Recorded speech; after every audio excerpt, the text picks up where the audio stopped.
let me know in the comments if you have ever heard of attachment styles. Today we're going to talk about attachment styles, what the attachment theory is, what your attachment style may be, what that says about you, and then how your upbringing contributes to how you build relationships now. Real quick, the rules: be honest with yourself, because you can't grow unless you're honest with yourself. Other rules: no projecting. You can share your experience, but no projecting your experience on other people. No generalizing, all men this, all women that. Again, you can share your experience, but it's not true that all men and women act any one way. I'm not a therapist, I'm a coach. The difference: therapy is kind of backward looking. Coaching is helping you get to where you want to go. Did I forget anything else? That's it. And then I can go over the other rules, other announcements at the end of class, because I really want to jump into this because my outline today is like 10 pages. So I don't think we want to get through all of this tonight, but that's okay. We still have like 4 more classes. So the attachment theory, did y'all say y'all have heard of it? Let me know in the comments if you have heard of the attachment. I can't move too much because I only got about 20 braids left in my head, so I gotta keep it cute. Okay, you've heard of it.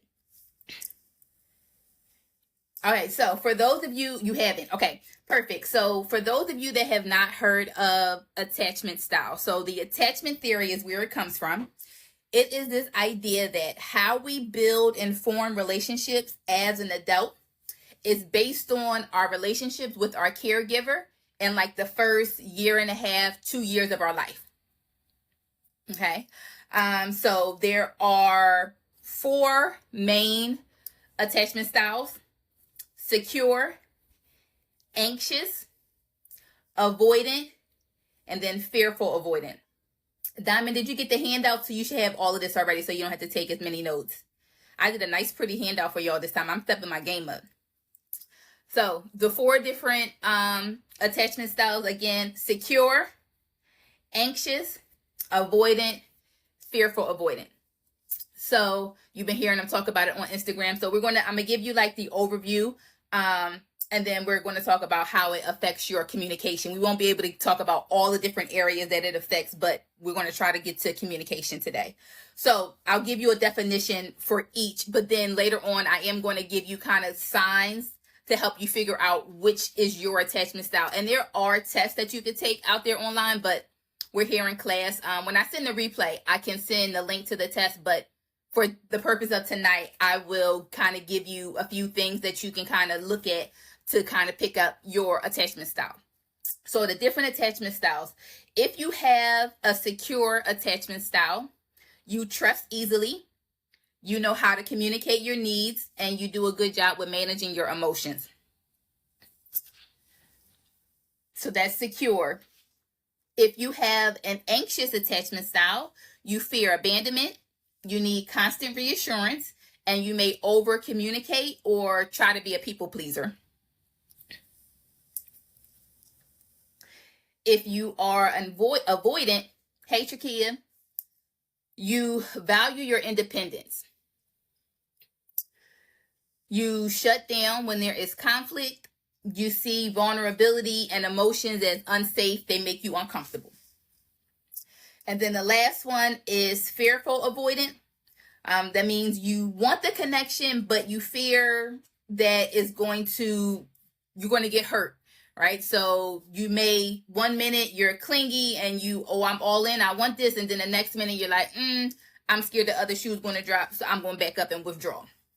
Okay, so those are the 4 different attachment styles: secure, anxious, avoidant, and fearful avoidant.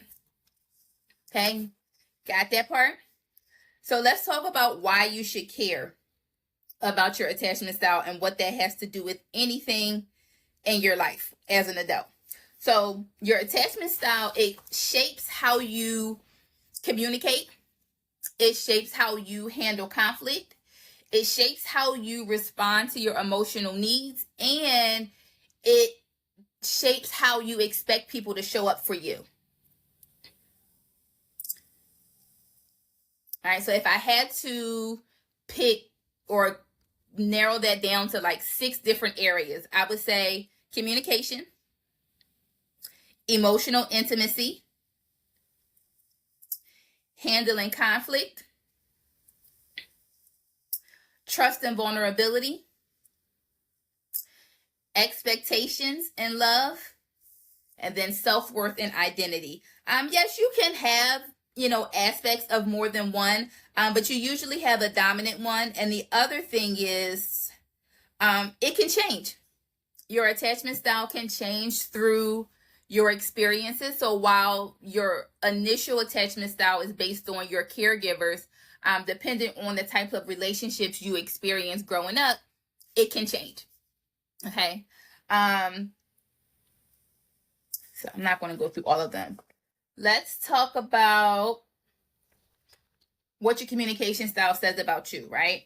It's going to tell you how much you seek closeness. Like, how close do you want to be to your partner or your friends or whatever relationships you have as an adult.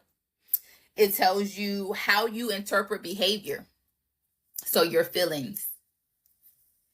How you manage your emotional discomfort, and whether you assume you're safe or unsafe in love. Okay? Everybody got that? So let me give you some signs to help you identify your attachment style.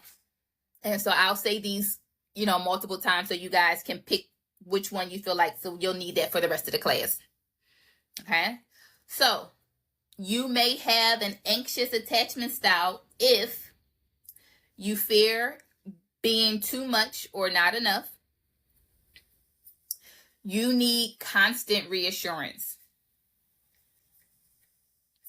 You feel anxious if your partner pulls away.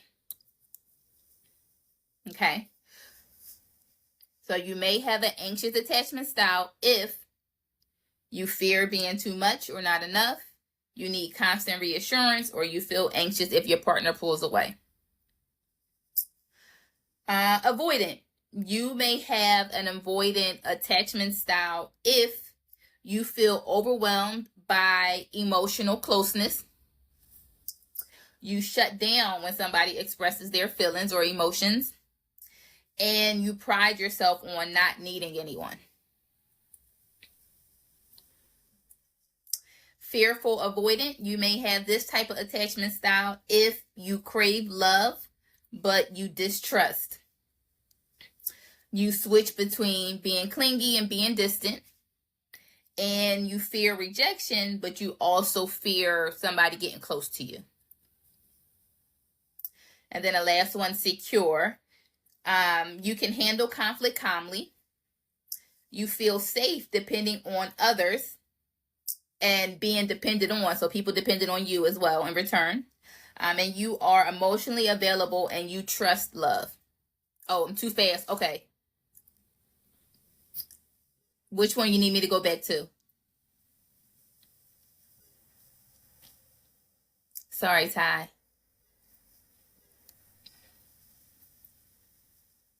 I didn't know y'all was writing these down. I thought y'all was just going to listen and then pick which one you was writing them all down. Sorry, I thought you was just going to listen and pick out your attachment style. Okay, so you are anxious if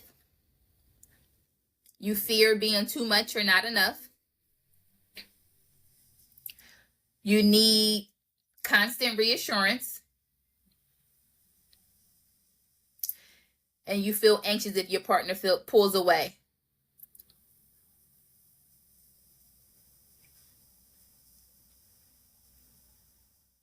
Hey, Cashmere.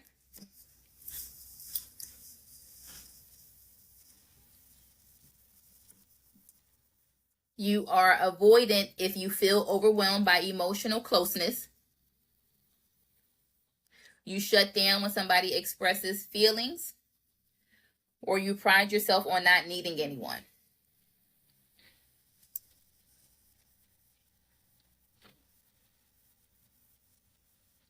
You are fearful avoidant if you crave love but distrust. You switch between clingy and distant. You fear rejection, but also fear somebody getting close and really knowing you. Yes, you could probably have a combination, but there's usually one that is more prevalent than the other. And then you're secure if you can handle conflict calmly. You feel safe depending on others and being dependent on, and you are emotionally available and trust love. So let me know in the comments which you think is your attachment style. Okay, Diamond, you said you think you are avoidant because anytime you feel vulnerable, you cry and you shut down. But I really don't take pride in being you hate it. Okay.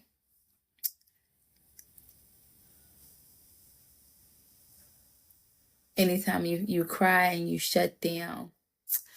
I don't know if that necessarily makes you avoidant. When other people share with you, avoidant. When other people share with you, does that make you uncomfortable? Like, do emotions in general make you uncomfortable? I think another characteristic of avoidant is being in a relationship feels like you are losing your independence, right? You feel smothered. Fearful, avoidant, anxious, avoidant. Okay, anxious 100%. Okay, so let's talk about where it comes from, right? Because I told you that it is based on how you were cared for in the first 2 years of your life. And so let's see if what you picked up aligns with what kind of research says. So let me find. Okay. For those of you that say you are avoidant. Hey, Nakia. So if you are avoidant, your relationship with your caregiver might have looked like your caregiver being emotionally unavailable, critical, or expected you to be tough or independent at a young age. Vulnerability may have been met with discomfort or ignored. Rely on yourself.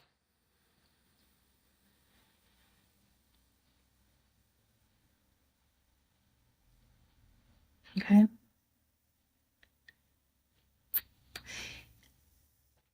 If you feel like you are a fearful, avoidant attachment style, your caregivers may have been a source of both comfort and fear. You may have experienced abuse, trauma, or unpredictable behavior from your caregiver. And you learned, I want love, but it doesn't feel safe.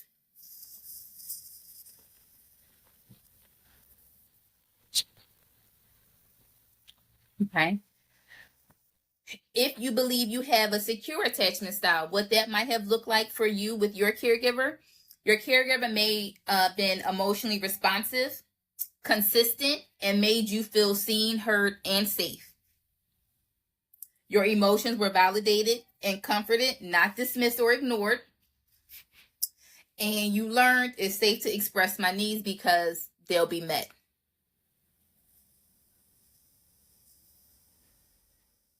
And last but not least, if you have an anxious attachment style, what that likely means is that your caregiver's love may have been inconsistent, right? So they may have been nurturing one moment and then unavailable or distracted, right? You may have had to perform, right, to get love or attention. And so you've learned that love isn't guaranteed. I have to earn it or hold on to it tightly. Right? So your attachment style is formed in your childhood and is based on the consistency, availability, and the responsiveness of your caregiver, whether it's your parents, your grandmother, whoever was your caregiver in the first 2 years of your life. Hey, Divine.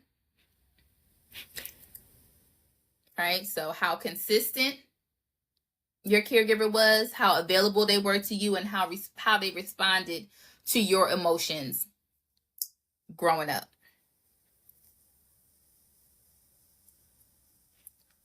Wow, mom was all and very emotional attached. Dad is in the home and a great provider. You think you took after him? Mm-hmm. Here's the book I just read you. So tell me if I was on point, y'all. Y'all need me to read them again?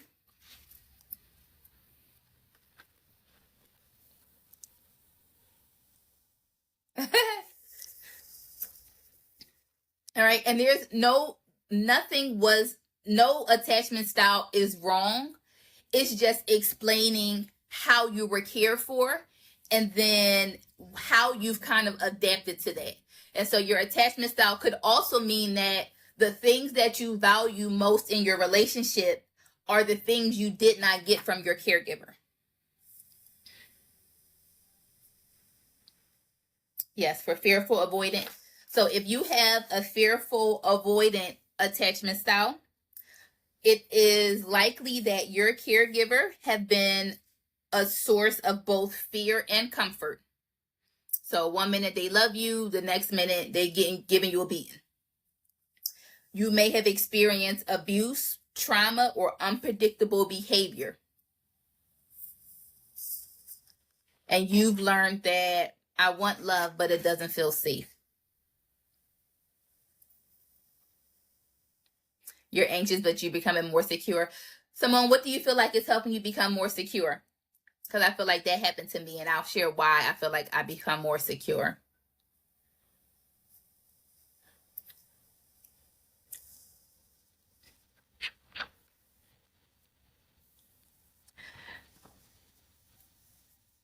So, formed in your childhood, things can change as you date and experience different people. Okay, you said you became more secure because you realized you didn't have to earn love. That's a good one. I think for me, I think I probably started out as secure, turned anxious, and now back to secure. And so I think what had me go back to secure is realizing that kind of the whole what's for me is for me, right? Just because me and somebody doesn't work out, it does not mean that something is wrong with me. I think that helped me become a lot more comfortable in relationships. Like, yeah, I'm here to experience this. Of course, I would like this to work out. But if it does not, I don't beat myself up about it, right? I take accountability for the part that I played in it. I learned my lesson. I figure out what I need to do differently next time, but I still allow myself to love, right? I'm not scared about letting this one person go because it's not right. So I think I had to be more confident in myself and my abilities. I got to stop turning around because I only got 20 braids left. So I think that's what helped me to become more secure in terms of how I build relationships. So we talked about what it looks like in childhood. So you have your attachment style. So let's now talk about what it will look like or what it says about you in relationships, like specifically romantic relationships, okay? So for those of you, my paper though. So for those of you that have a secure attachment style, right? The way that this shows up in your relationships, you trust your partner and you believe that they love you. You're comfortable with intimacy and independence. So we could be lovey-dovey, Netflix and chilling today, and tomorrow I'm going for a walk by myself or I'm going out with my friends. I don't have to be with you 24/7. I can communicate my needs calmly and collective, right? Everything is not an argument. I can clearly say, hey, X, Y, and Z, or I need this. You know how to regulate your emotions without shutting down, and we've talked about that. And then you recover from conflict without holding resentment because the conflict has been resolved. Okay, so that's what it looks like if you are secure. And I have a scenario at the end that I'm going to go through and I'll show you how each style would respond. Let's talk about anxious. So if you have an anxious attachment style, this shows up in your relationship because you fear abandonment or rejection, even if it's not logical, right? Even if it doesn't make sense, you still fear abandonment. You often over communicate or over explain your feelings. because you're just trying to get them to understand so badly. You often seek reassurance, or you feel anxious when your partner pulls away. You may suppress your needs to avoid conflict or come off as too much. And I have given y'all, y'all know I tell y'all my business as examples, like if I have to, sure. And I have told y'all the example of the guy that I was talking to that I fell asleep when he called me, and I woke up to like 4 phone calls and like 3 text messages asking if we were still good. I remember that story. If not, I was talking to this new guy and I fell asleep. My phone, first of all, my phone is on Do Not Disturb 20 hours out of the 24 hours in a day. And it automatically goes on at 10 o'clock. I think he called me at like 11. It was on Do Not Disturb, and I was actually asleep though. And I woke up to at least like 3 missed phone calls from 11 p.m. to when I woke up at 8. I had at least 3 missed phone calls and like 4 text messages like, hey, you good? Are you still interested? All right. So the anxious attachment style, he needed to be reassured that I was still interested because I did not answer the phone at 11 p.m. Right. So that is an example of somebody with an anxious attachment style. Okay. So let's keep going. Avoidant. The way that it may look in your relationships, you value your independence and you see emotional closeness as overwhelming. You shut down or withdraw during conflict. You may minimize or downplay your needs. You keep people at a distance, especially when emotions are going to get intense. And you may avoid conversations that make you feel vulnerable. Bless his heart, yeah, for sure. Bless his heart. I don't do too well with anxious attachment styles.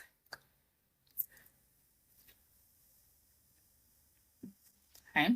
And then lastly, fearful avoidant, the way that this shows up is that you crave connection, but you fear being hurt. You may swing between clinginess and pushing people away.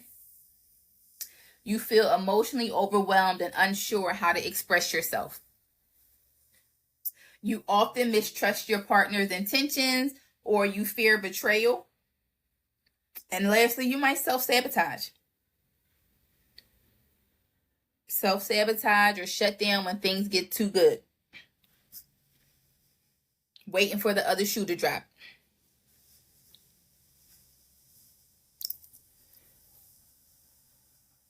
Okay, y'all still with me?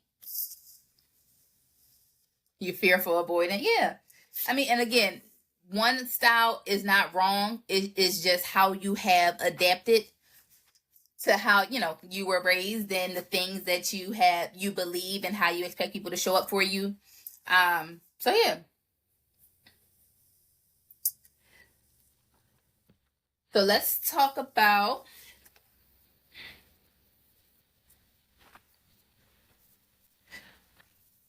I lost my place in my notes. Sorry, guys.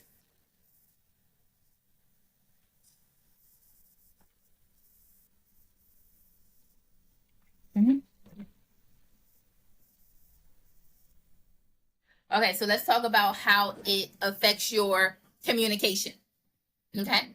I actually thought this was going to take longer than it did. So when you have a secure attachment style, so what does it mean when I forgive someone, but when I think about what they did to me, I stop talking to them? So one doesn't necessarily have anything to do with the other. You can forgive somebody all day long, but decide that they no longer belong in your life. So one doesn't have forgiveness and being in my life are 2 different things. That makes sense, Bianca?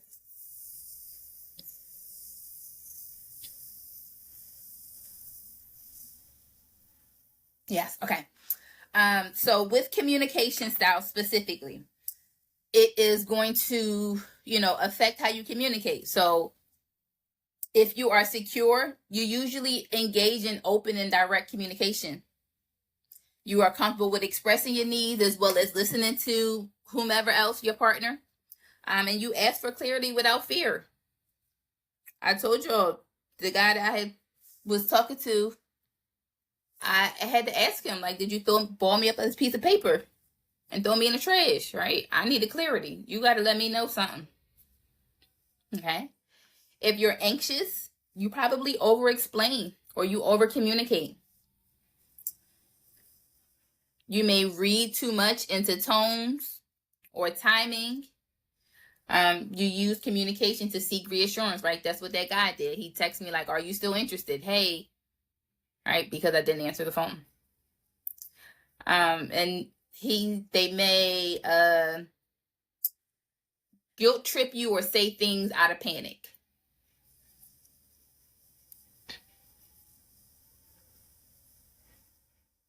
So yes, you can have two attachment styles. So people put like different combinations together all the time. These are just like the four main ones, but yes, you can be like an anxious avoidant. So there is actually, when I gave y'all a list of books in the beginning, one of those books was named Attached. Did I tell you about Attached? Because that is a great book to read. It talks about attachment styles, is really going to get yourself together. Thanks, Leslie. It talks about attachment styles, and Attached even goes a step further and talks about like combinations of like relationships. So just for an example, it talks about how anxious and avoidant are most commonly together, but they are also the worst combination. Because if I'm anxious, I am trying to hold on and grab to you. But if I'm avoidant, that is too much. But the reason that they are most commonly together is because secure people, when they are in a relationship, they're usually locked in for a long time. So anxious and avoidant, the idea is that they are single more often than secure. And so that's how they end up together more often. But it's actually not a good combination. All right. So if you attached, I showed y'all that book before I packed up, didn't I? If not, I can pull up a picture. And there's a workbook that goes with it and everything.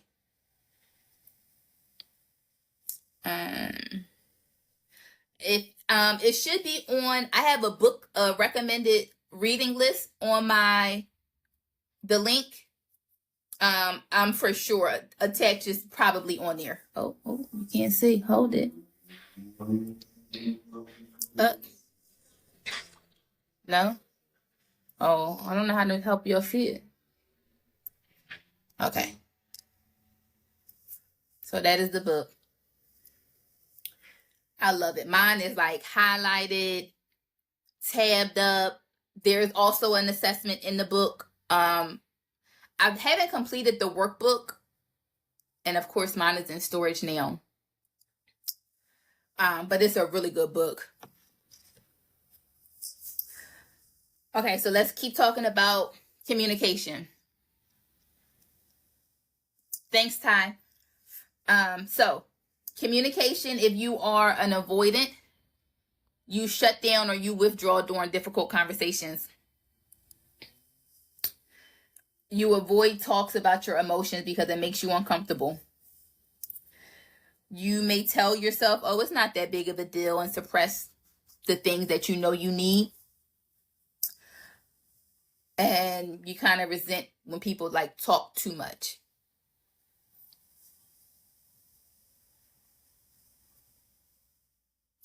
And then fearful avoidant. You can start a conversation, but then you might panic. You send mixed signals. You may lash out or shut down unpredictably, and they have no idea why. And it's something in your head that you thought of that made you scared, and now you gotta put the alarm system on. And then you struggle to feel safe when communicating.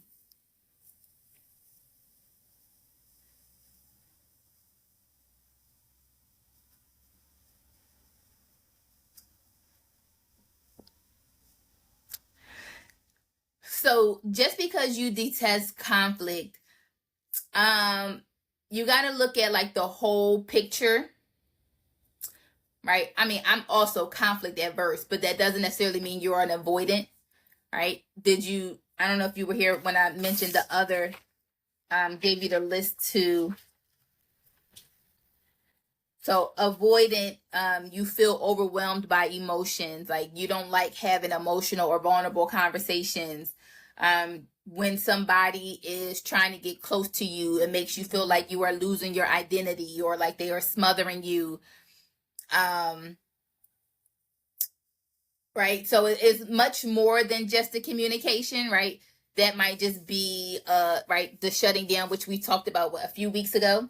We talked about shutting down and emotional shutdown and negative communication style. So don't just look at that one aspect. You have to look at all of the things, right? Because I told you your attachment style dictates not just your communication, but how like you feel about intimacy and how you handle conflict and your expectations of people and all of those things. So you can't just look at, oh, I avoid conflict, so I'm an avoidant. You just might need to learn how to communicate effectively. So don't just take one thing out of all of it. Let me know if that makes sense, guys.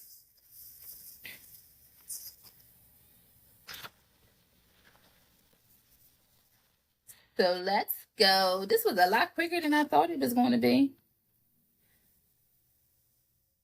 Okay, let's go through this example and I'll tell you how. Oh, perfect. Let's talk about these scenarios and I'll tell you how, or this scenario, and I'll tell you how each will respond. So let's say, I'll just use the example that I had with the guy. So you text your person and they didn't text you back. Let's just use that example. So let me just ask y'all first. So if you were to text your boo and they don't respond, what's your response? Let's say it's been 2 hours. What's your response? How would you respond? And then we can see if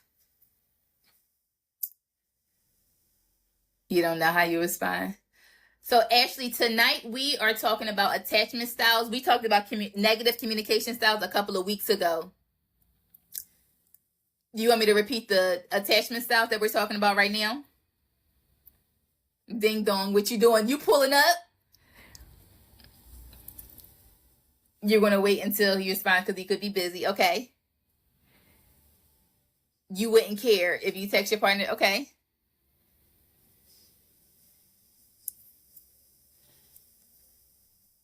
Old me would flip. I just know he's busy. I'll get back to him. Okay.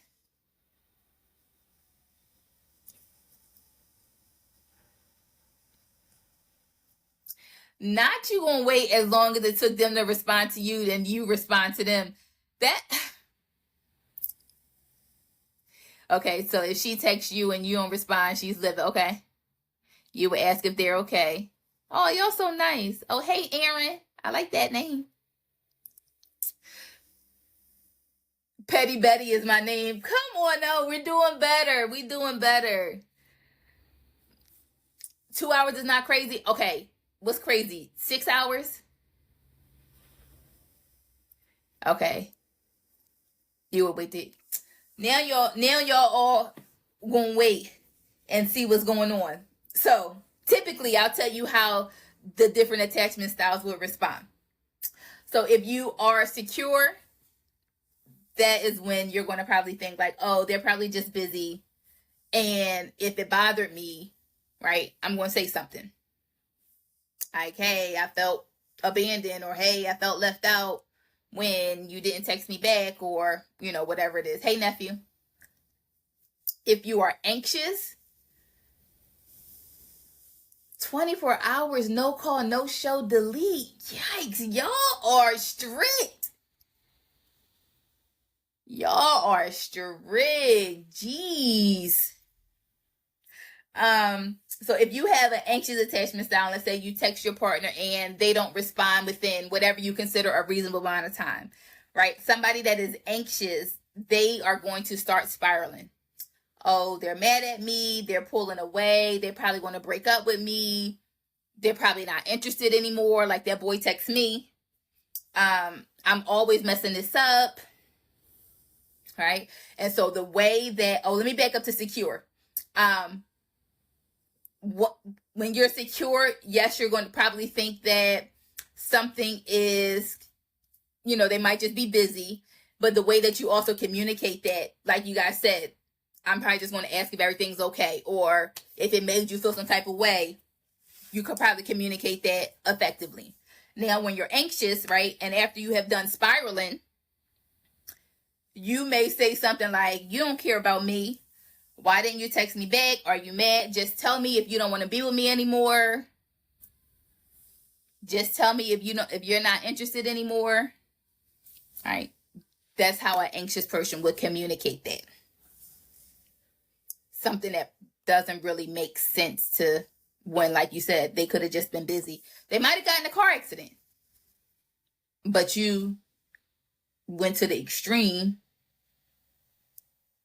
and thought, well, just tell me if you're breaking up with me. I was over there dying. Avoidant. So if you are avoidant, you may think once your partner doesn't text you back, like, here we go again. I didn't do anything wrong. This is why I hate talking about stuff. All right, that's what you might think. And the way that you may communicate that, it wasn't that deep. I needed space. I don't understand why you're making this a thing, right? You're going to dismiss what your partner has to say. So imagine, I told y'all anxious and avoidant is the worst combination. So let's say the avoidant person is the one that hasn't texted back. Anxious text first, avoidant hasn't texted back. Now, the anxious done spiral out of, just tell me if you want to break up with me. Whatever. And the avoidant person says, it's not that deep. You blowing it out of proportion. Can you imagine? That would be a horrible conversation. Because while you are trying to communicate what you're saying, you may be doing it in a, I don't necessarily say exaggerated, in a way that is not proportionate to maybe the situation. And then the avoidant person is just dismissing what you got to say. You blowing out of proportion. I needed space. You need space. Does that mean you about to break up with me? Just tell me now. Okay. And then fearful avoidant. So if you're fearful avoidant and you text your partner and they don't text you back, right?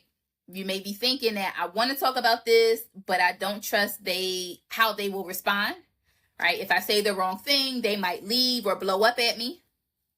And so when you go to talk to your partner about it, you might start the conversation with emotion, but then change your mind, like never mind, or just withdraw or change the subject. All right, I don't want to talk about this anymore. I'm sorry I even brought it up.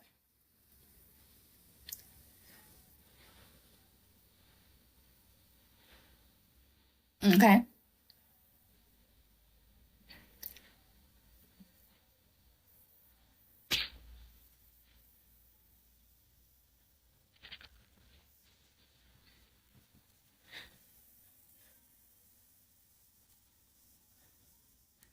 So your anxious was right.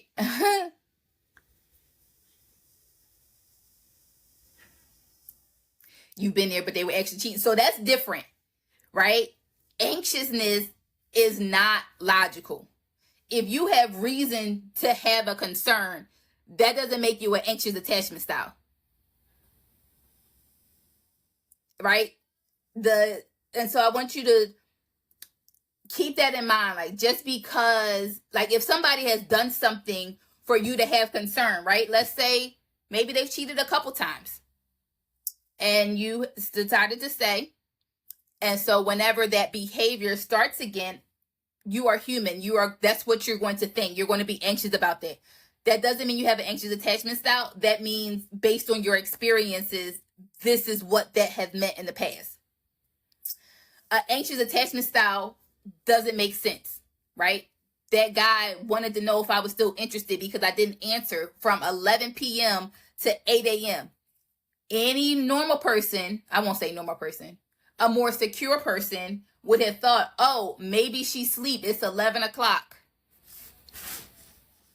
Right? You see how is the anxiousness is usually not logical. Yeah, I'm sorry I brought it up. It's so you. So I would caution you to stop doing that, because what you're teaching them is that how you feel doesn't matter. When you dismiss your own feelings like that.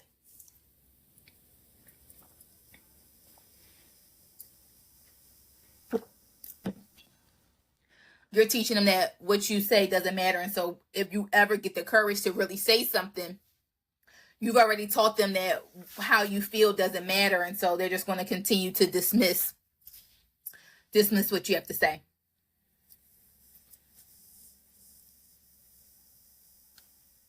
I feel like I've given y'all a whole lot tonight.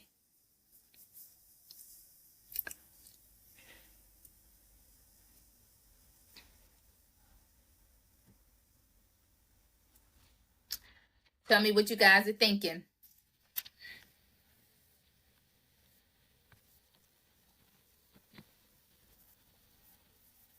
Hit the nail on the head. Mm-hmm. I mean, I can go through the other areas, but I don't want to overwhelm you guys. Which other one should I do? Intimacy, conflict. Okay, which other one y'all want me to go over? So there's emotional intimacy, conflict and repair, trust and vulnerability, expectations and love, or self-concept or self-worth. Which other one y'all want to learn about? I don't want to overwhelm you guys. You said all of them? Expectations?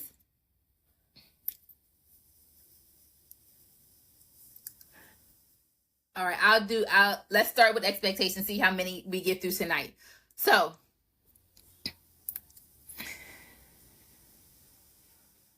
yes, absolutely. So, you have to tell yourself that nothing is going to, people can't change something that they're not something that they're not aware of. Right? And people are not mind readers. And so the one thing that I used to have to remind myself is that my emotions are valid. I have a right to feel like this. Right? And so if your emotions are valid and you have a right to feel like this, that means your partner should be able to help you address them.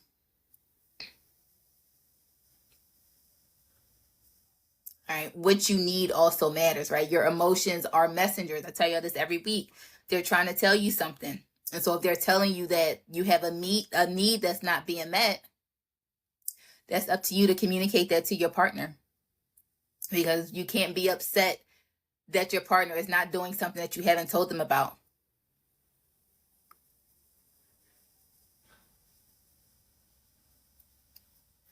And you set the scenario up in your head, didn't you, Rita? And didn't tell nobody about it.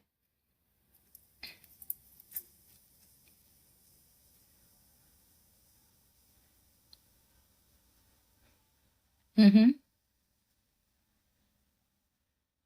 Right. And again, when we talked about communication, I feel like we've had a couple of classes on communication.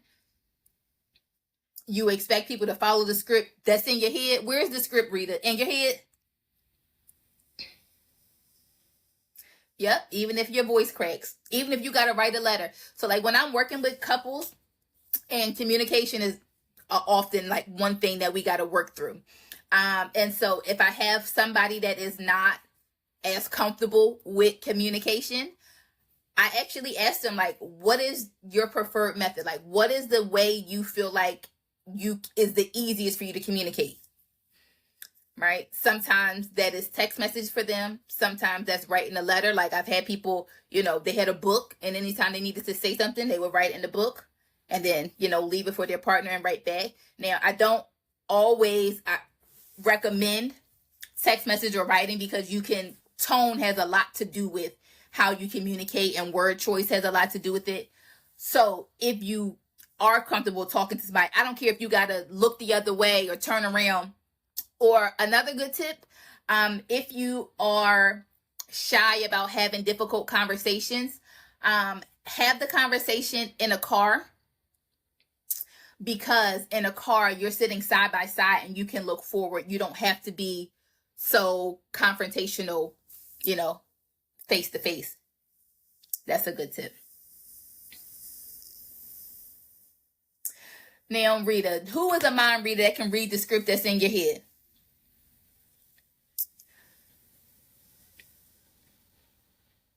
And if you can't get to a car, another thing, let's say you guys don't live together. Let's say we still have our separate homes. I try to pick either a neutral setting. Like, I have taken a guy to dinner, like, to break up or to tell him I'm not interested in this anymore, but it's a neutral setting. Or maybe go to their house, someplace where they are more comfortable. Yeah, of course it plays out in your head perfectly, but who else is in your head? Exactly, nobody. And then you can't get upset for people for things that they don't know about. Right? And so expectations, again, it's one of the things that's dictated. So somebody just joined and asked what we're talking about. So if you guys are just joining, tonight we are talking about attachment styles and how your attachment style was formed in childhood based on how your caregiver provided for you in the first couple of years of your life. And now we talked about how that shows up for you as an adult and in your romantic relationships, and how it dictates what you expect in relationships, and how you communicate, and how you feel about emotional closeness, and how you handle conflict. And so it just gives you an idea of, maybe why you do some of the things that you do. If you have a partner or a wife or a husband, I would recommend both of you taking the attachment quiz, because like I told you, it would maybe help you understand your partner a lot more, right?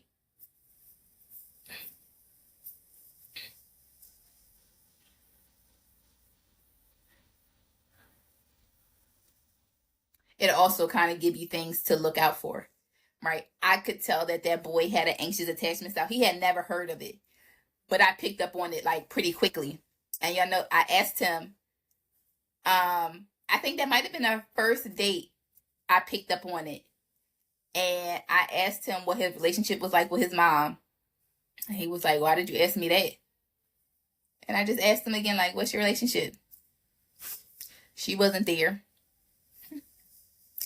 And I said, I figured. He was like, how you know that? I'm good at what I do. And then like 2 days later is when I fell asleep on him, and he texted me like 5 times.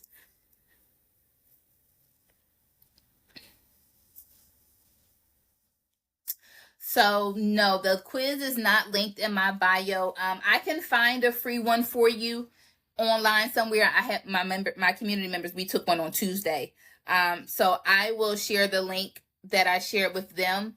But if not, I recommend you guys get the book attached.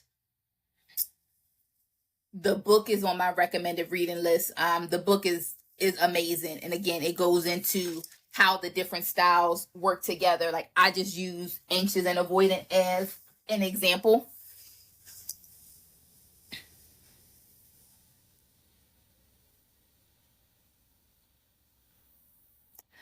Okay, let's go over, I think somebody said expectations first.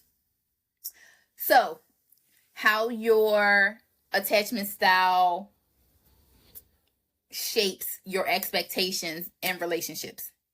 So if you are secure, you expect reciprocity, respect, and emotional safety. If you are anxious, you may expect your partner to complete you or make you feel secure all the time, right? That's the constant reassurance. If you are avoidant, you expect to have a handle on things alone, and you may feel burdened by your partner's emotional needs, right? If they're crying, it might make you feel uncomfortable. And if you're fearful avoidant, you want someone to show up for you, but you fear that they don't. Yes, the author is Levin. Is it Adam? I'm Amir, not Adam. I was going to call this man Adam. Amir Levin and Rachel Heller. Let me see. No.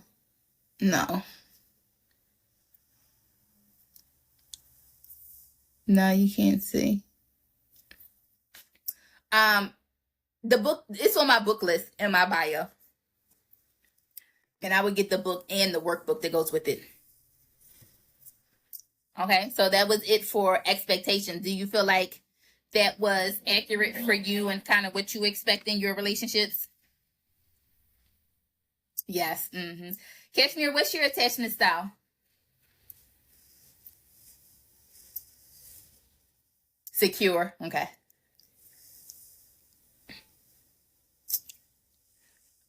Which other one? Let's talk about trust and vulnerability. When you are secure, you trust your partner's intention and you feel safe being open. If you're anxious, you may distrust your partner's commitment or loyalty, interpret small things as a sign that they don't care. If you are avoidant, trust is difficult. You question people's motives, their intent, and you try to avoid being vulnerable altogether. And then if you're a fearful avoidant, you fear both trusting and you deeply want it. Why does this always do this? Select two objects that are the same shape. Unable to verify.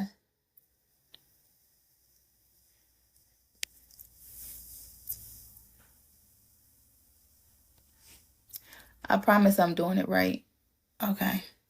It was trying to kick me out, y'all. I do it every live. And so trust and vulnerability was one I was on. If you have a fearful avoidant attachment style, you both fear trusting and you deeply want it. All right. And so this push-pull, it creates emotional chaos for you.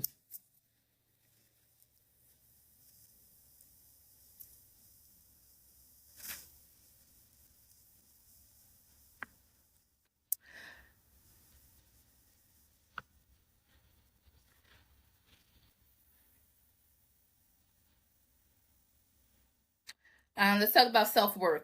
So if you have a secure attachment style, you generally feel worthy of love and you see others as capable of meeting your needs.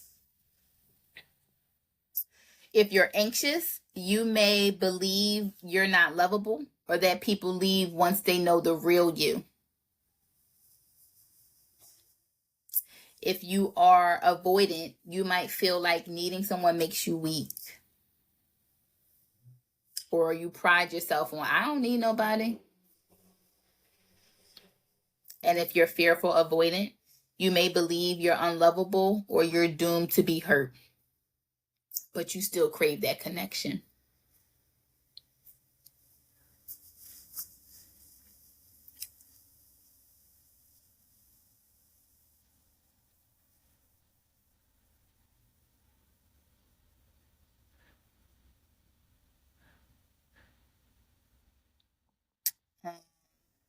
Conflict.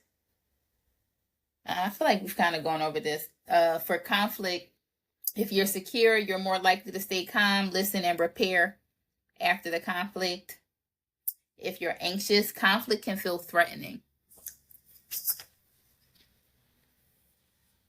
Right? You might become, you might escalate it.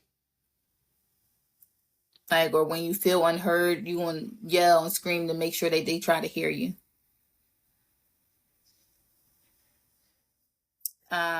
If you are avoidant, you probably withdraw when conflict is going on. Either you withdraw and shut down, or you avoid it altogether. And then the fearful avoidant, you might switch back and forth between being the aggressor or withdrawing, and trying to avoid it.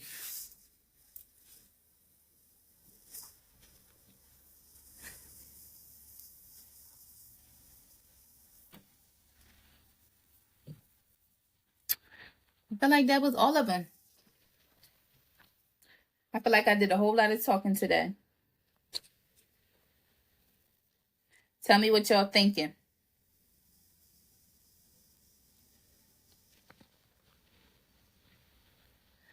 Is there ever a mix between secure and anxious? I believe there could be a mix of anything.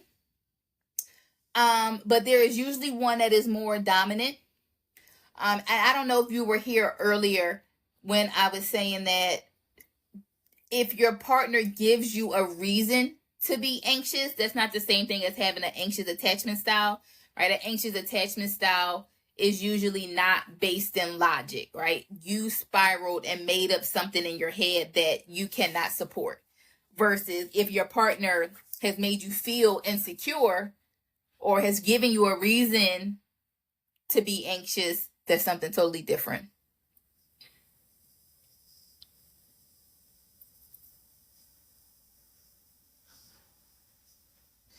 You ping pong back and forth between anxious and fearful.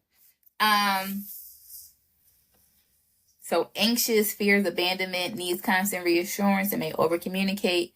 And avoidant values independence, shuts down in conflict, sees vulnerability. Okay, so if you are between anxious and, oh, you said fearful, not avoidant. Wants connection but fears it, swings. I could see somebody being both fearful and anxious.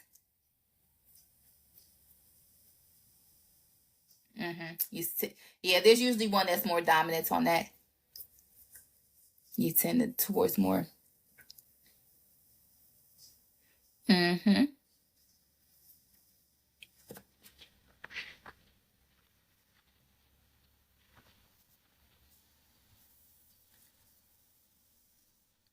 Right. And so these things, now that you, right, this class is all about self-awareness and letting you know about yourself, right? Now you know things that you may need to work on, right? So if you are anxious and you realize that you spiral and make things, not necessarily make things up because it's real to you. I don't want to, diminish how you're feeling. But now that you know that and you are aware of it, right? Now that's something that you should work on. Right? You might have to sit and think about examples or how it looks in your relationship, or how it has looked, or how it has impacted previous relationships. And again, it doesn't have to just be romantic relationships. It could also be platonic. But right, sit and think about how your attachment style has presented itself.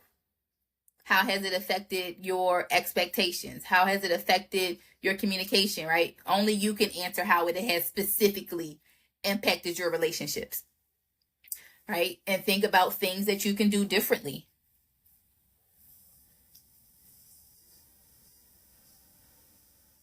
Right? Before you spiral, can you try and come up with a logical reason? Right? Before that guy texts me, are you still interested? Could you stop and think maybe she's asleep? It's 11 o'clock at night. Right? Maybe you have to put some other things in place. Maybe you have a friend that you text instead of your person, just to get it out your system, right? If you are still aren't to the point where you can catch yourself before you act or you say certain things, right? This is when you have to start to do other things and figure out what's going to work for you. And it's going to be different for everybody, right? Maybe you have a journal that you have to write in before you go and talk. Maybe you have, use the notes section in your phone. When you want to say something, you write it in there first just to make sure that it doesn't sound crazy.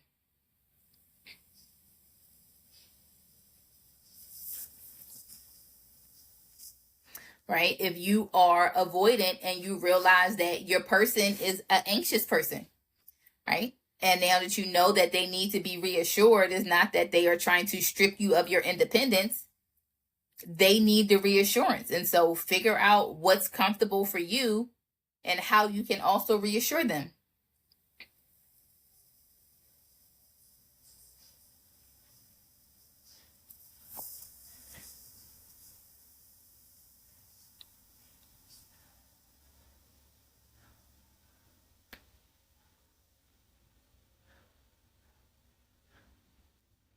Your anxiousness is a result of what's happening with your partner or not happening. Yeah, so I think that that is different, right? I think that's different. Um, okay, I'll go back in a second, guys. Here, again, if it is something that is logical, right? If you can point to it, if you can say because you did this when you have done this, this was the result. And so now if you do this again, I'm going to be anxious that this is going to be the result again. That is a reasonable outcome. That's not the same thing as that she's asleep and so I need to see if she's still interested. That didn't make sense at all.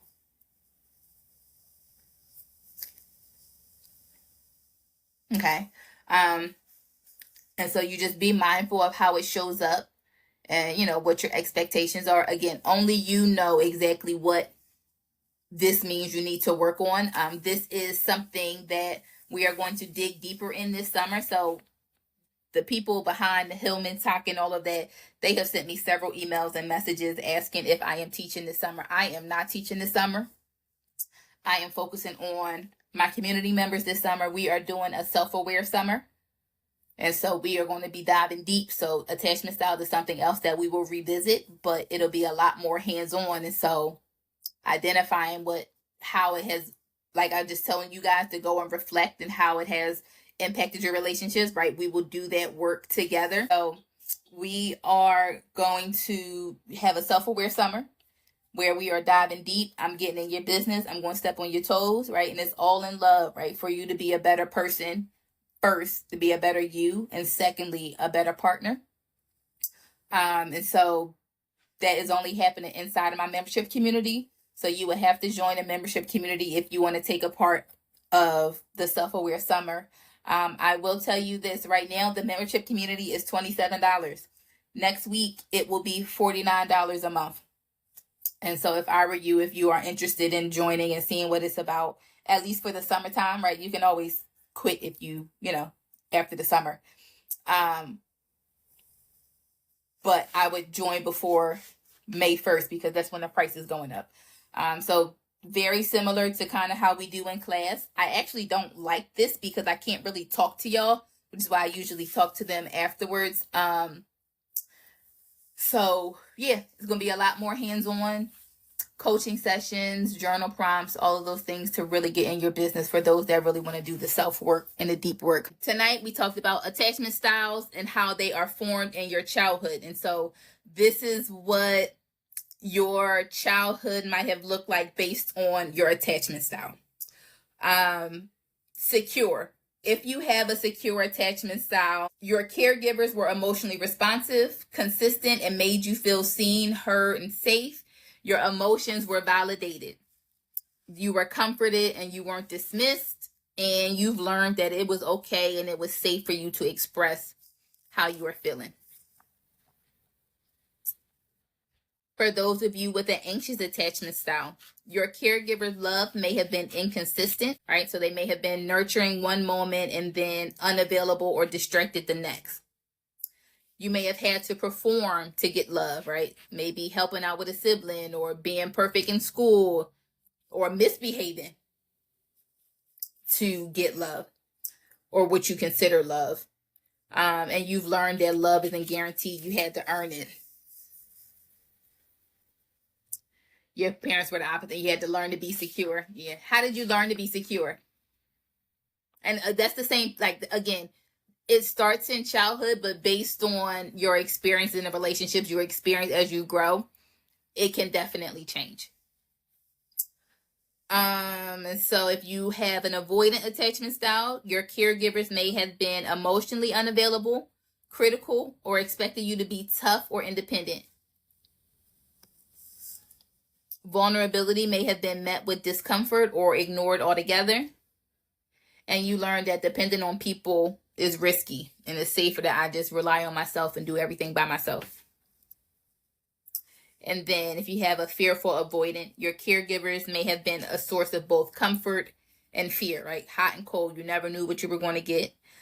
You may have experienced some type of abuse, trauma, or unpredictable behavior from your caregiver, and you learn that I want love, but it doesn't feel safe, right? If you didn't feel safe with your caregiver, the people that were supposed to protect you first, right?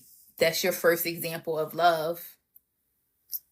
You know, your idea and your definition of love may not be safe, at least initially. But that is all I have for y'all tonight.